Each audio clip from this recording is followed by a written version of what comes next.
power. What is power? The force that compels compliance. The force that compels compliance.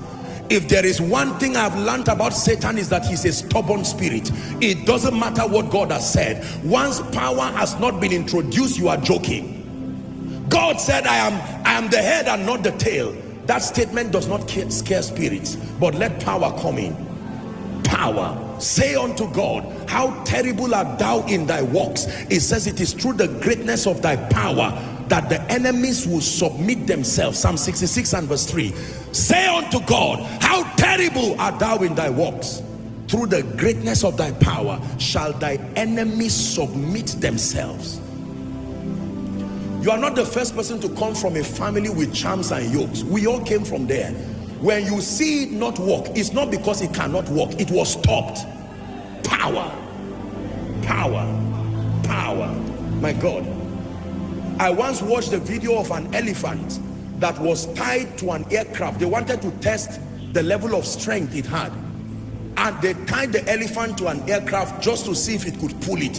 And that thing looked like he was joking until he started pushing that aircraft. That aircraft went in total obedience. Say power. The end of any argument, is when power comes. Genuine power. Genuine power. Genuine power. Man of God, you need power. You have a message, but tarry ye until ye be endued, not with another sermon, be endued with power. Yes, sir.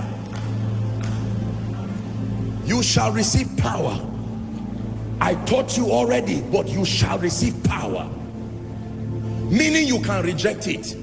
Many have rejected it, and they told themselves, I'm not a preacher. Power is not for preachers. It is a spiritual resource that empowers you for the journey. You shall receive power. So when he says, give us this day our daily bread, the first spiritual resource you need to continue, to remain, to advance. When you combine presence and power, my God, you have something on your life. You have something on your life. You have something on your life. And I'm praying for someone in the name of Jesus, the grace to stay. You know the secret of spiritual power?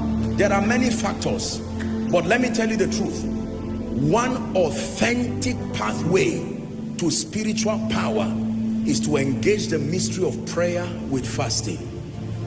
Authentic spiritual power, prayer with fasting, in the presence of light. You have found the combo. Prayer with fast, not prayer and fasting.